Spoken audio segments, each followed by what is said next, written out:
Indian philosophy में जो सबसे ज़्यादा इम्पोर्टेंट और ज़्यादा प्रायोरिटी करने वाला जो टॉपिक है कि जिस पे अल्टीमेट जिसको गोल कहा जाता है लाइफ का, वो है लिबरेशन, मोक्ष।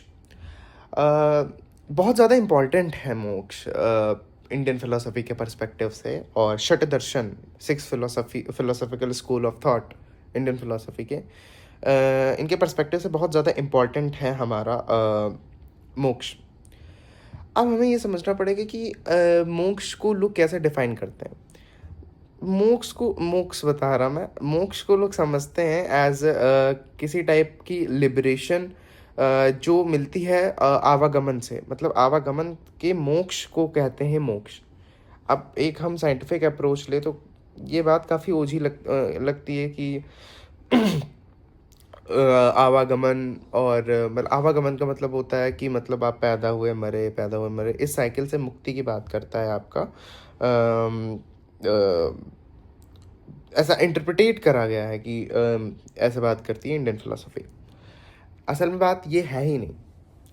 इफ़ आई एम सेइंग कि इंडियन फिलोसफी ये कहती है तो इसका मतलब ये नहीं है कि इंडियन फिलोसफी का ये मतलब है कि मोक्ष का वो पूरा साइंटिफिक अप्रोच ही भूल जाएगी। मुक्ति एक चुनाव है, एक प्रत्यक्ष चुनाव है, इसे हमें समझना पड़ेगा। एक चॉइस है लिबरेशन, आप चूज करते हो टू बी लिबरेटेड, इसको कहते हैं मुक्ति। क्योंकि अगर आध्यात्म बात कर रहा है आपसे कि आप अपने आप ब्रह्म में कैसे ब्रह्म चिंतन कर सकते हो, आप अगर ये सब if spiritualism is talking about your self, तो क्या स्पिरिचुअलिटी को अगर हम इस पर्सपेक्टिव से देखें तो क्या वो किसी ऐसी चीज़ के बारे में बात करेगा जो मेटाफिजिकल है? नहीं बात करेगा वो। लिबरेशन अपने में बहुत बड़ी चीज़ है, इसको भारतीय दर्शन में सबसे ज़्यादा सम्मान दिया जाता है। तो लिबरेशन का मतलब ये नहीं है कि हम किसी साइकिल से छूटने, हाँ हम साइकिल से छूटने की बात करते हैं, लेकिन इस साइकिल से छूटने की बात नहीं करते हैं। दिस साइकिल ऑफ सफरिंग, कि हम बार बार विषयों में फंसते हैं, फिर सफ़र करते हैं, फंसते हैं, फिर सफ़र करते हैं, इस आवागमन की बात चल रही है। गए और आए, गए और आए, इससे मुक्ति की बात करती है लिबरेशन। इससे जो छुटाना चाहती है आपको, छुड़वाना चाहती है आपको, आप स्पिरिचुअलिटी, इसको कहते हैं। तो इस चीज़ को ऐसे समझिए, लिबरेशन ये बिल्कुल नहीं है जैसा हम लोग समझते हैं। तो इतनी इम्पोर्टेंस इसलिए दी गई है क्योंकि अगर हम इस चीज़ को ऐसे देखें तो हमें ये पता चलेगा कि हमारे लाइफ के डिसीजंस और बंधन में हमें डालते हैं। बहुत ज़्यादा हम, आई वुड से, इंगेज्ड हैं हमारे डिसीजंस के चक्कर में। तो आध्यात्म का एक जो पॉइंट है वो ये भी कहता है कि आप चुनाव पे ध्यान दीजिए, वही आपको लिबरेशन की तरफ ले जाएगा। तो जीवन के चुनाव ही मेन है, जीवन के चुनाव ही आपको बताएंगे, आपको समझाएंगे, आपकी जो मुक्ति की तरफ आपको ले जाएंगे। तभी कहते हैं कि लिबरेशन का इससे लेना देना है, उससे कुछ लेना देना नहीं। जो उस तरफ कहीं ना कहीं बैठा है, उधर उधर कोई नहीं है, जो है इधर है। मुक्ति भी चाहिए तो इधर चाहिए, मुक्ति वहाँ पे नहीं मिलती है, मुक्ति यहाँ पे मिलती है। इस मुक्ति की बात करता है वेदांत, इस लिबरेशन की बात करता है वेदांत।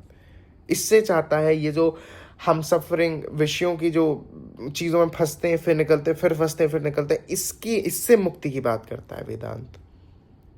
इसीलिए आचार्य शंकर ने कहा है कि ये जो तुम भले ही यहाँ तक की कह दिया कि जितने भी कर्म कांड करते रहो, जितने भी शास्त्रों के ऊपर चर्चाएं करते रहो, तुम लिबरेटेड हो ही नहीं सकते हो अगर तुम्हारा चुनाव ही नहीं सही है। मुक्ति आती है चुनाव से। तो ये था आज का वीडियो। मैं ऐसे टाइप के वीडियोस बनाऊंगा और जिसमें हम 5 मिनट के अंदर ये चीज़ समझें कि छोटे छोटे जो टॉपिक्स हैं इंडियन फिलोसफी के, वो हम तो समझ पाएँ। और मैं कोशिश कर रहा हूँ कि इस पूरे 5 मिनट के वीडियो में मैं आपको समझा पाया हूँ। फिर से एक बार एकदम समझ लेते हैं कि क्या है इंडियन फिलोसफी में, भारतीय दर्शन में, छठ दर्शन में, वेदांत सूत्र में ये कहा गया है कि लिबरेशन कोई आवागमन की बात नहीं है। लिबरेशन बात करती है ये जो बार बार विश्व में फंसते हैं फिर वापस आते हैं, फिर फंसते हैं फिर वापस आते हैं, इसको अगर इससे जो मुक्त हो गया उसका पुनर्जन्म हो गया, उसका पुनः जन्म हो गया। इस पुनर्जन्म की बात करता है वेदांत, और इस आवागमन से मुक्ति की बात करता है वेदांत। तो यही था आज का वीडियो, और जिसमें हमने 5 मिनट में समझने की कोशिश करी कि हम मोक्ष क्या है और मुक्ति क्या है, और आफ्टर लाइफ भी हम कहीं ना कहीं समझ पाए कि ऐसा कुछ नहीं है। तो यही था आज का video. Thank you so much for watching.